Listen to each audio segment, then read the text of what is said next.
వెంకీ అట్లూరి గారి నుంచి వస్తున్నటువంటి నెక్స్ట్ ఫిలిం గురించి ఆయన ఇప్పుడే ఏం చెప్పట్లేదు, త్వరలోనే చెప్తారు. కొద్ది నిమిషాల్లో. ఇందాక నాకు పూజా హెగ్డే గారు రాలేదని చెప్పారండి. మిమ్మల్ని అలా చూసి సడన్గా ఏంటి పూజా హెగ్డే వచ్చిందా అనుకున్నాను. సో ఓకే, ఇక్కడ చాలామంది సూర్య గారి ఫ్యాన్స్ ఉన్నారు. అక్కడ కొన్ని ఒక 2,000-3,000 మంది ఉంటారు. ఇక్కడ నేను కూడా ఆ 2,000 మందిలో నేను ఒక్కడినే. సార్, మా హౌ షుడ్ ఐ స్టార్ట్? నా మొత్తం కాలేజ్ లైఫ్ మొత్తం ఒక పాఠం మీ సినిమా సార్. ఎందుకంటే గజనీ వచ్చినప్పుడు I think I was just engineering అప్పుడే ఫినిష్ చేస్తున్న టైం అది. గజనీ అన్న సినిమా అక్కడ క్రాస్ రోడ్స్లో సప్తగిరి థియేటర్లో అలా రిలీజ్ అయిన, శ్రీమయూరి థియేటర్లో రిలీజ్ అయింది. అక్కడికి వెళ్ళి చూసినప్పుడు అరే ఏంటి ఒక సినిమా ఇలా కూడా ఉంటుందా, ఒక యాక్టర్ ఇంత కష్టపడతారా అని చెప్పేసి మాకు ఆ రోజు అంటే ఇండస్ట్రీలోకి రావాలనుకుంటున్న టైంలో చూసిన cinema sir. So it's always special to me, special to lot of people. ఇందాక విజయ్ గారు కూడా చెప్పినట్టు correct, that was the peak moment. చేస్తే ఇలాంటివి చేయాలని ఒక చిన్న కోరిక. And cut to Surya son of Krishnan sir. Sir అది ఒక సినిమా కాదు సార్, చూడండి, అది ఒక బుక్, ఒక టెక్స్ట్ బుక్. ఎందుకంటే లవ్లో ఎలా పడాలో నేర్పింది,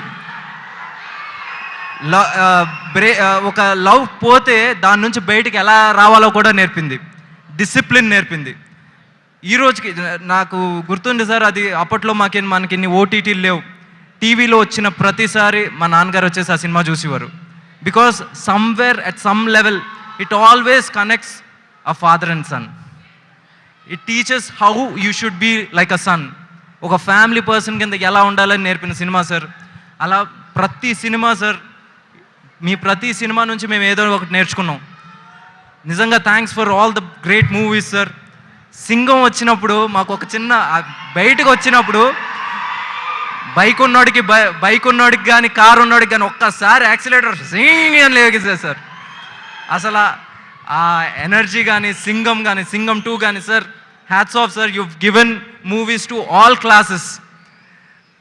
but Surya son of Krishnan, I again say sir, అది ఒక text book sir. Thanks for making us a better human being. And ఆ జనరేషన్ 90s కిడ్స్ కావచ్చు, 2000s కిడ్స్ కావచ్చు, 90s కిడ్స్కి కావచ్చు, 2000 కిడ్స్కి కావచ్చు, you have taught them how to live.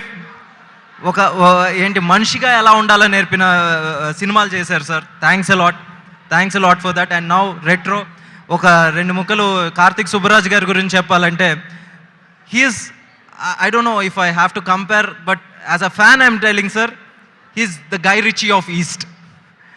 నిజంగా ఆయన మేకింగ్ వచ్చేసి ప్రతిసారి అరే ఇలా కూడా ఒకళ్ళు చేస్తారా అనిపించేది. అలాగే ఇప్పుడు ట్రైలర్ కట్ కూడా never seen on Indian cinema sir. ఈ రోజు వరకు ఇలాంటి ఒక ట్రైలర్ కట్, ఇంత వ్యాకీ ట్రైలర్ కట్ నేను ఎప్పుడు చూడలేదు. ఇంతే ఎక్సైటింగ్గా సినిమా కూడా ఉంటుందని నేను నమ్ముతున్నాను సార్. అండ్ ఇందాక అన్నట్టు నిజంగా మీ ఇద్దరు పక్కన వచ్చి చూస్తుంటే నిజంగా ఇద్దరు బ్రదర్స్లా ఉన్నారు. ఒకవేళ if at all a multi starrer has to happen, I think this is the right time, right combination I felt.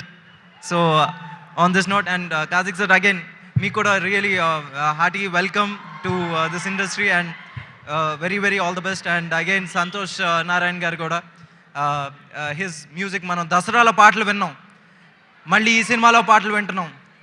ఈ సినిమాకి పాటలు కూడా నిజంగా అంతే అవుతుందని నేను నమ్ముతున్నాను. అండ్ రాజశేఖర్ సార్ ఇక్కడ లేరు, he's busy handling the post production. And I really have to thank him at many levels. And నిజంగా we all miss you here sir.